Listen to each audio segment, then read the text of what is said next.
everyone. This is Larry Stebbins, the Garden Father.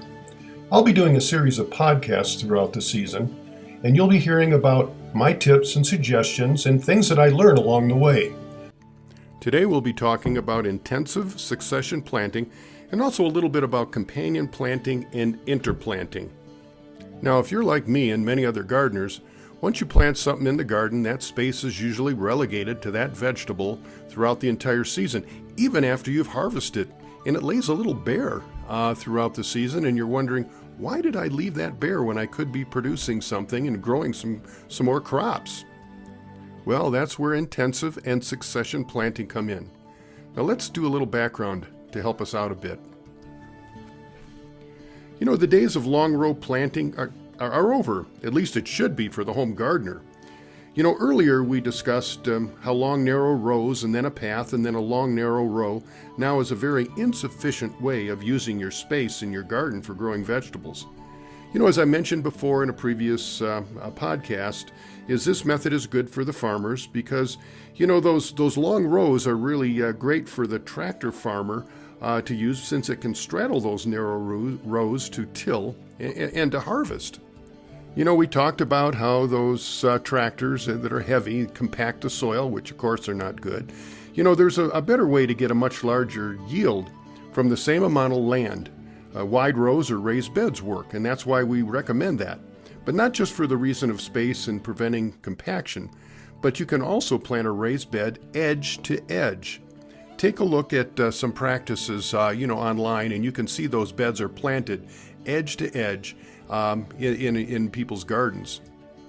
For me, intensive planting is characterized by planting vegetables as close as possible without inhibiting their growth or maximum yield. And listen, besides providing the maximum amount of food production, it'll also reduce your garden size, water use, and nutrient requirements, and probably grow the healthiest plants that you've ever had. Now, succession planting is when vegetable varieties are planted in sequence. As one crop is harvested, another one is planted in the vacated spot. Timing and correct selection of varieties is very important. A good rule of thumb is to never leave any open, unplanted soil. Mother Nature fills in bare soil with any seed that blows in, and we need to follow her example. It has been my experience that the most productive gardeners do both intensive and succession planting. First, and this is very important, intensive planting does not mean crowding.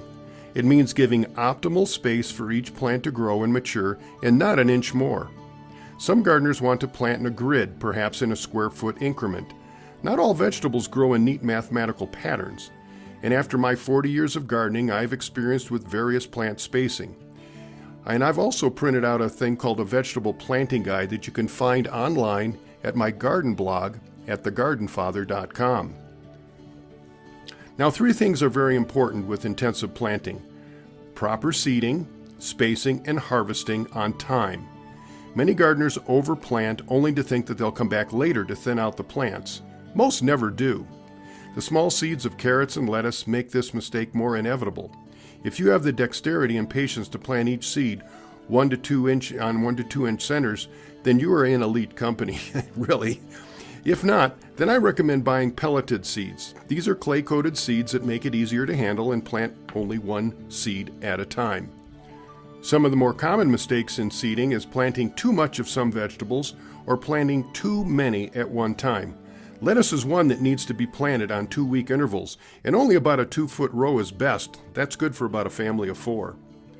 This should feed that family throughout the summer. The mistake comes from planting a long row thinking you'll eat it all. By the time it comes to harvestable size, you only have about 2 weeks before it is past its prime and starting to shoot up and go to seed, which we call bolting.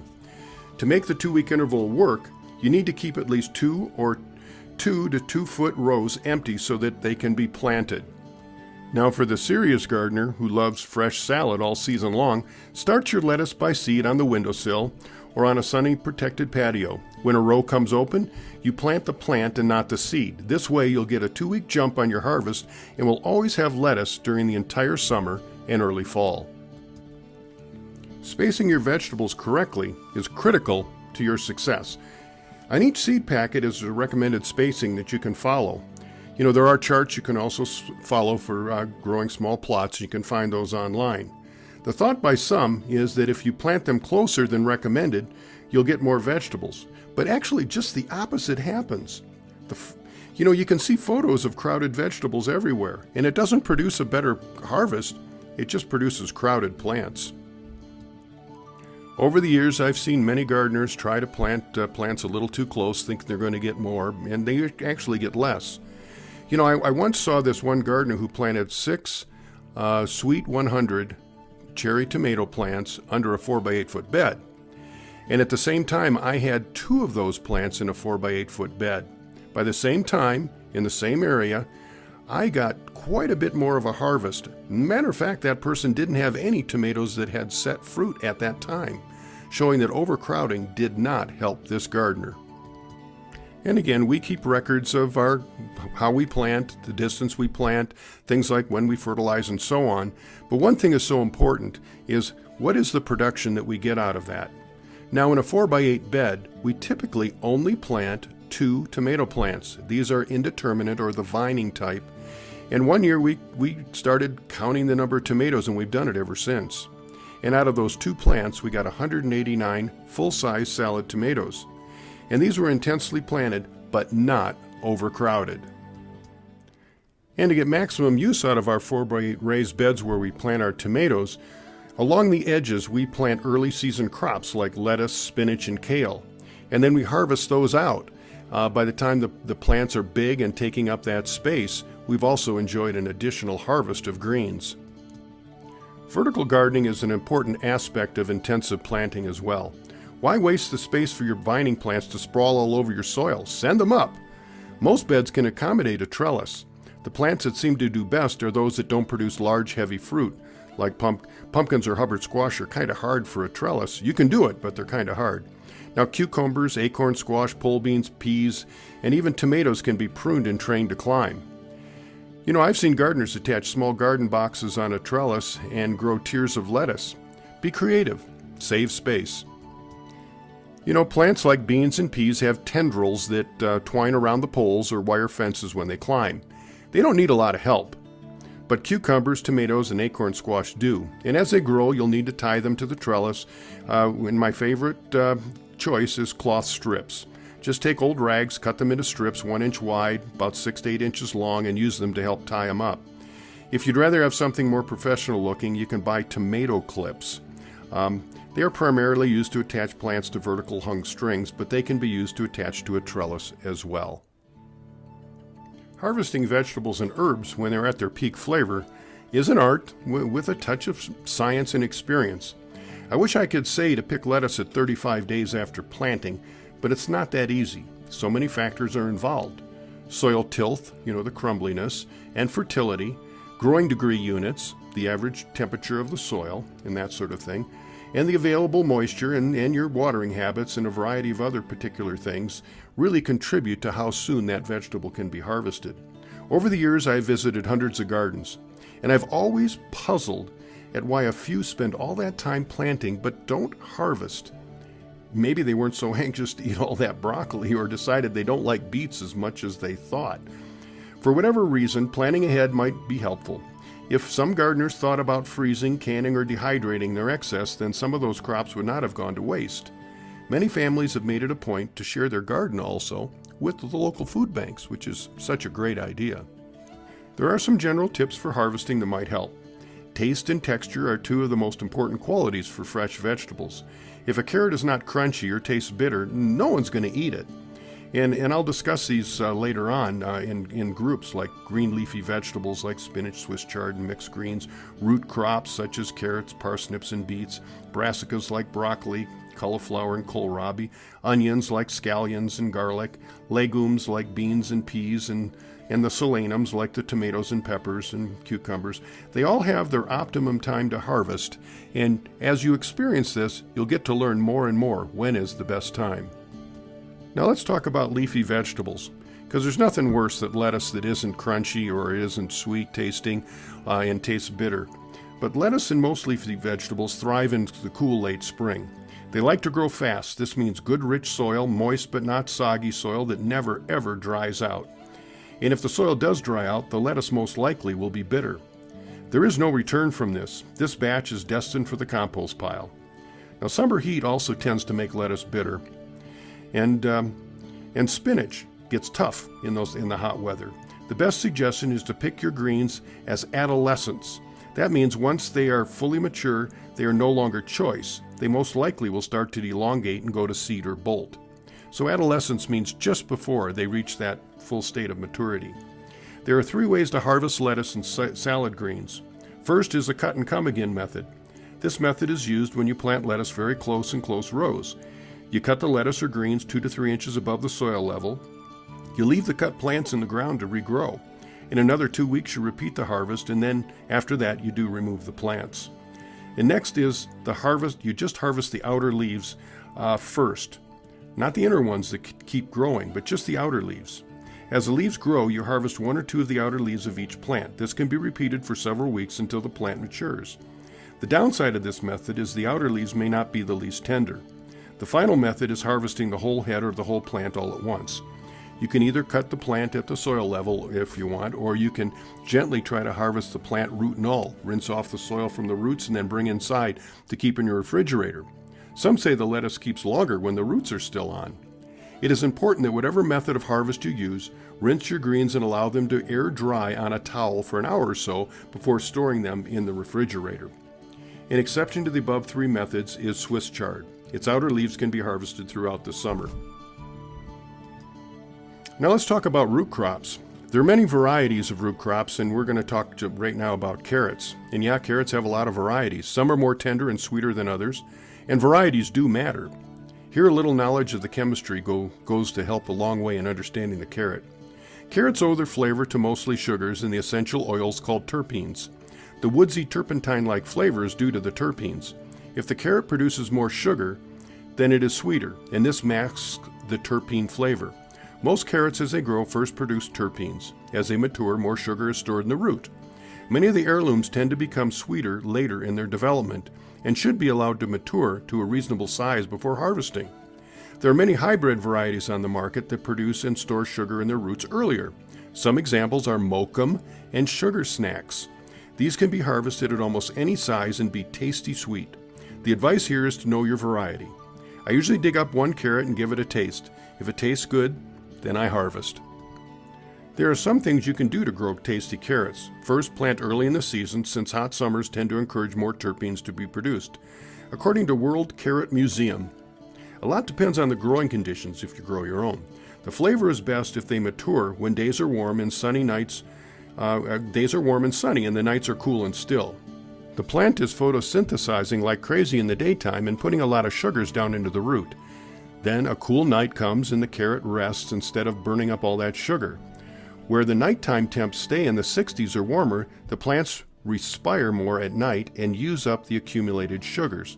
So for the sweetest roots, time your carrot crop to mature at the time of the year with warm days and chilly nights. And no matter what the conditions, harvest late in the day rather than early in the morning. And I find this to be pretty good advice.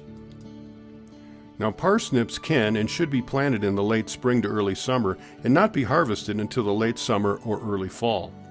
I've even gone out into my garden in late November, brushed off the snow, and harvested delicious, tender parsnips. Yes, they do taste sweeter after they've been kissed by the frost.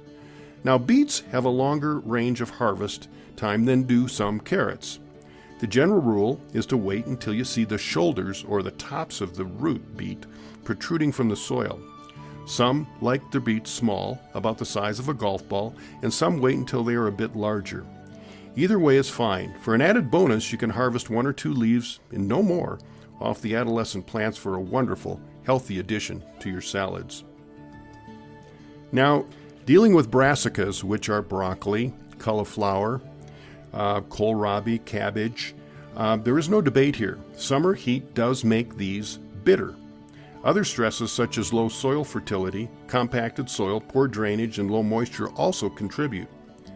Don't despair if that is the case. Try blanching any of these above in a pot of salt water. This will release and rinse away the bitter acids. Just steaming instead of blanching is less effective due to the reduced water involved.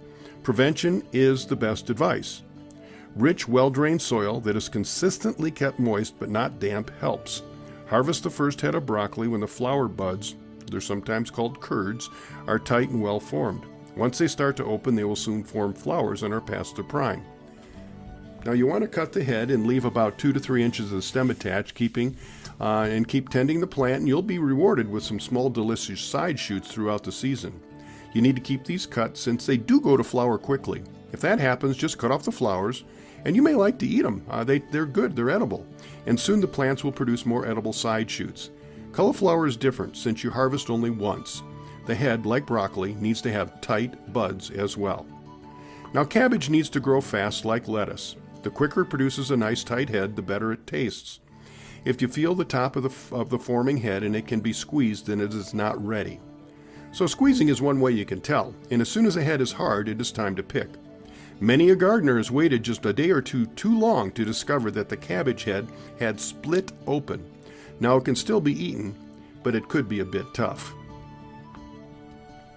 Now let's talk about onions. The most common onions that are grown are those that grow into large bulbs. They can be picked at any size. The longer you wait, the larger the bulb. However, in mid to late summer, and once the leaves start to fall over, it is time to harvest them. Onions at this stage can be dried in a well-ventilated shed for about 2 weeks, trimmed and stored in a cool place. And if you harvest them earlier, they'll need to be eaten sooner. Now, there are onions that don't form bulbs at all, and they're called bunching onions or green onions. They grow pencil thin and again can be harvested at any stage. For more food value, wait until the base is about the size of your little finger or just a little bigger. Now, garlic is related to onions, and it grows well in zones 4 through 7. The cloves of the garlic are planted in the fall in those zones, overwintered and harvested later in the following summer. And if you live in a different hardiness zone, I would suggest consulting your local county extension office for the correct planting times, because they do vary if you live down south. Now the plant tells you when it is time to dig it up. When the bottom 3 leaves turn brown on the garlic plant, they can be dug up. This is usually the end of June or the 1st of July. Caution is advised since you don't want to damage the tender bulbs, so keep your shovel about 4 inches away from the bulb when you dig down. When you push down into the dry soil, make sure you don't scour the bulb. Now you need to dry and cure those just like you do the onions. Now legumes like peas and beans are very unforgiving. And if you wait 1 day too long to harvest, once they start to put on a crop, they could impact the taste and the toughness of the harvest. Peas are a cool season legume that are planted in early to mid-spring and harvested in late spring to early summer. Some peas are grown as shelling peas. You eat the pea inside, but you don't eat the shell. Eat those fresh, raw, or gently cooked. If you leave them to dry inside the pod, then they can be harvested and used later in soups or stews. Others have edible pods like the snow and sugar snap pea. These must be eaten fresh. If left too long on the vine, the pods will get tough and the seeds will get large and become inedible. Pick edible potted peas when the seeds just start to form and the pods are about 2 inches long. Taste a few to see how they taste, and you'll see what preference you have to pick at the right time. Now, what would summer be like without some delicious ripe tomatoes? We're going to talk about those, but related to tomatoes are peppers, eggplants, and potatoes, and those are the ones that are most commonly grown. Now, all are a little different in their harvesting times and tips. And again, the most widely grown vegetable in the homeowner's garden is the tomato. There are those that are vining or indeterminate, and they keep growing throughout the season, and there's others that are bush type or determinate. The vining type produces their fruits below, but not at the end of the terminal bud. This allows the plant to keep growing and producing fruit on the branch. The bush type produces its fruit basically at the end of each branch. For all practical purposes, this branch stops growing. Most bush tomatoes yield their crop all at once or at least within a few weeks span. The vining variety ripens their harvest a little at a time over the entire season. The warmer and longer your growing season, the more important this distinction will be. For us in shorter season zone 5, which I live in, the bush type produces until frost. Tomatoes should be picked when fully ripe on the vine, period. Now let's take a look at the ripening process. It is dependent on the warmth of the soil. As it ripens, it goes through several stages. The ripening process is kind of complex, but I think it's kind of fun to take a look at it. First, the tomato cells swell in size to a mature size green tomato. Then after that point, the fruit slightly whitens and produces ethylene gas that breaks down the green chlorophyll.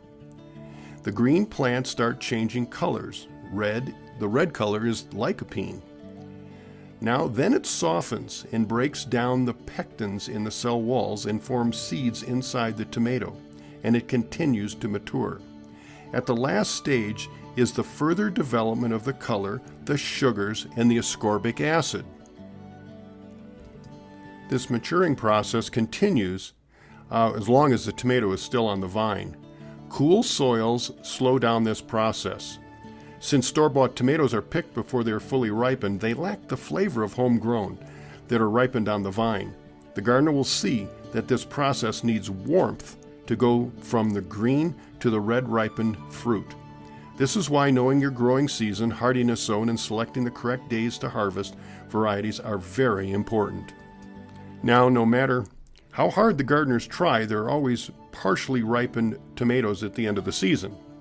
They must be picked before any frost is forecast. Bring them inside, set them in your kitchen countertop out of direct sun, and over the next few days or weeks they'll usually turn to a ripe color.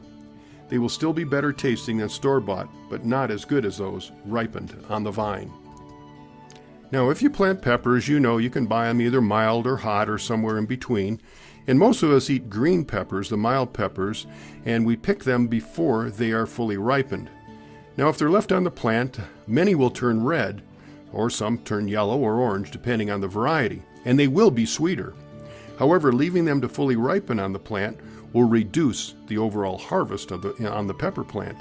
The ripe fruit signals to the plant that it is mature and full of seeds. This is what slows down it producing more peppers. So, peppers are different from tomatoes in that you have the option to pick them either green or fully ripe. And I apologize to those folks who love the green tomatoes. Now, here's a little tip when you harvest your peppers. It's easy to damage the pepper plant when you harvest.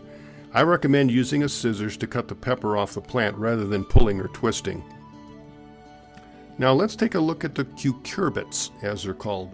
Summer and winter squash, melons, pumpkins, and cucumbers are all in the family Cucurbitaceae, hence its nickname cucurbits. Zucchini, yellow straight-neck squash, patty pan, and many others are called summer squash. They ripen on the plant and need to be picked frequently. They are actually picked in the immature stage before the seeds are fully formed. The best size for zucchini is when it is about 8 inches long or a little less. It can grow 1 or 2 inches a day, so visit your garden daily and harvest when they are optimum size. The same goes for all your summer squash. Winter squash are those varieties that fully ripen on the vine, and when picked at the proper time, they'll store for months in a cool basement. Acorn, butternut, buttercup, spaghetti squash, Hubbard are common varieties. And if your fingernail can easily scratch the skin of your squash, then they're not ready for harvest for storage. They could be ready to eat. They have a little more moisture in them at this stage, but they don't usually store as long than if they're left out in the garden a little bit longer. And when you pick these, leave a 2-inch stem attached. This will reduce the moisture loss and you'll be able to store them a bit longer. Cucumbers, on the other hand, need to grow quickly and with constant moisture. Know your variety and optimal harvest size. If you notice that some of your cucumbers have grown irregularly, it could be due to not enough moisture. Now, my favorite variety is Cool Breeze, but now you find an improved variety called Quarantine. And it's somewhere between 5 to 7 inches long. You can use them for pickling or you can use them to eat them fresh. We like these because they'll produce throughout the season in abundance, and they're just the right size for us. If your cucumbers turn yellow on the vine, then they're probably overripe and probably won't be as good to eat. Okay, we spent quite a bit of time on when to harvest your vegetables at their peak. But when you harvest some of your vegetables, you'll see that the garden has an open spot. For example, beets, beans. Sometimes if you harvest beans, the plant has done its thing and it's ready to be cleared out of that section. Or beets, that sort of thing. So the next thing is to think about succession planting, what to plant next. As stated earlier, this method is when vegetable varieties are planted in sequence. As one crop is harvested, another is planted in its vacated spot. It's important that you have time left in the season so the succession plant has time to mature. After one crop is harvested, it is necessary that you enrich the soil before replanting. Now, at this time of the year, I avoid using animal manures, and instead I use my own homemade compost. It is ready to be used by the plant and help the plant grow quickly. And also applying compost tea, which is made either from manure, comfrey, or stinging nettle, is recommended. Worm castings are a great addition, as is diluted fish emulsion and seaweed extract. But as always, follow the directions on the packages for the correct amounts to apply. One succession plant that works for me for zones 4, 5, and 6 is first you plant onions, then you harvest them as bulbs, then you follow with carrots, usually an early season or an early developing carrot like mokum or yaya or sugar snacks, and then you harvest those out, and then you finally finish up with spinach. So in early spring I plant the day-neutral onions like candy, and by early July the onions are ready to harvest. The ground is improved, and immediately I plant a carrot variety like the ones I said. Mokum, yaya, sugar snacks, and they'll mature in about 5 weeks. By mid to late August I'm ready to plant spinach. Several varieties will work. Some that will actually withstand quite a bit of frost is Bloomsdale Longstanding, but I'm also finding that Renegade variety of spinach does well as Bloomsdale. And by the end of September, the spinach is harvested, and I'll keep some in the ground a little longer since it is tolerant to light frost. So I'm not in a hurry to harvest all of my spinach right away when the first frost starts to hit. Now, I said we'd also talk about interplanting. Now, many of us have driven through a planted corn, wheat, or soybean field of large farms. This is called monoculture farming. One variety is planted for as far as the eye can see.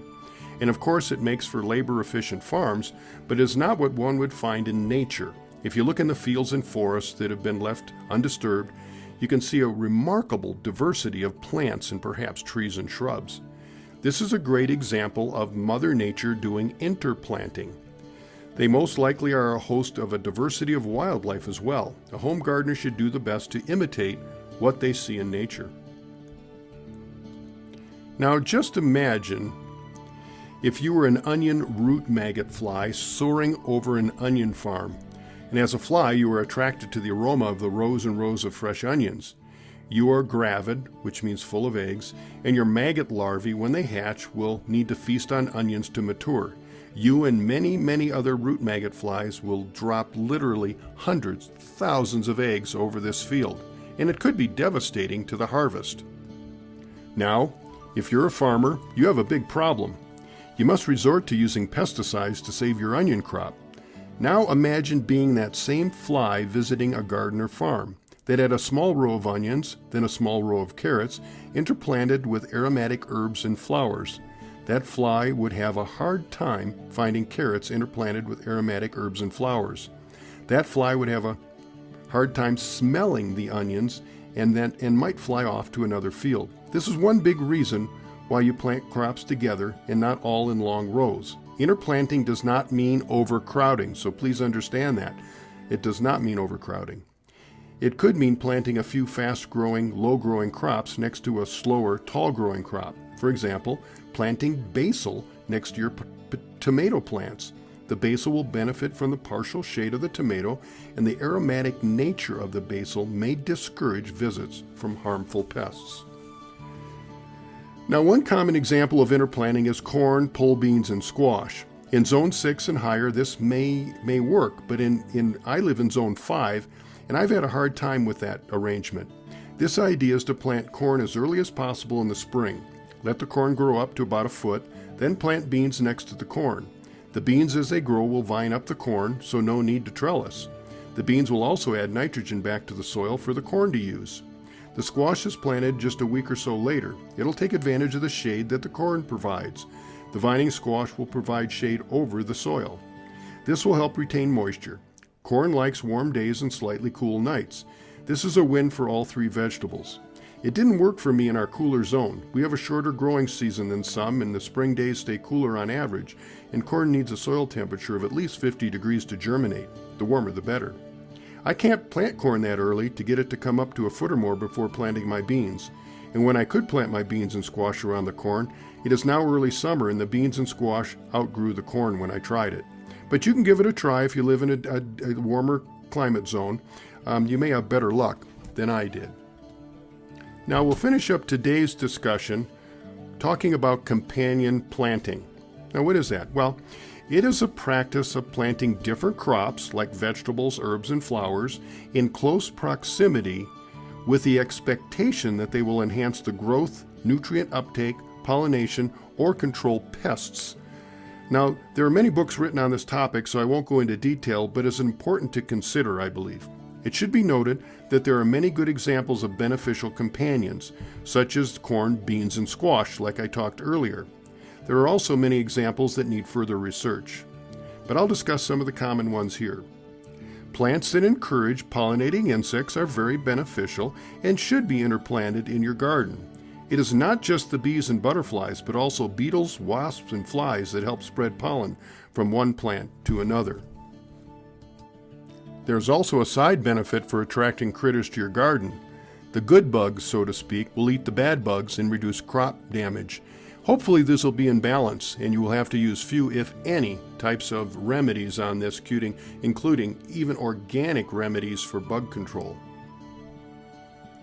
Okay, I'm going to give you my favorite pollinator attracting flowers. So get your pens or pencils ready and take some notes on this one if you like. Here are my top ones: Greek oregano, calendula, dandelions, dill, garlic chives, raspberry, comfrey, chamomile, red clover, rustic arugula, and yarrow. Now, when discussing companion plants, you got to remember that these suggestions were handed down from one generation to another usually. The suggestions are mostly anecdotal. I do use suggested companions often in my garden. My plants have done well. However, I have not done sufficient documentation to be sure how effective these pairings have been. So I recommend reading up on it and reading several sources and comparing them. And what I've done is I've looked at 4 sources that I've looked at, and you'll find many, and then I see if there's a common suggestion or thread running through them. And if so, then I'm pretty reliable to want to give it a shot in my garden. Well, listen, that is all for this podcast, and I hope you understand that it is important for you when you do your gardening is to remember that you want to plant the right varieties at the right time, and when you harvest them and you have bare soil, plant again, and you'll have a continual harvest. So this is Larry signing off. Happy gardening.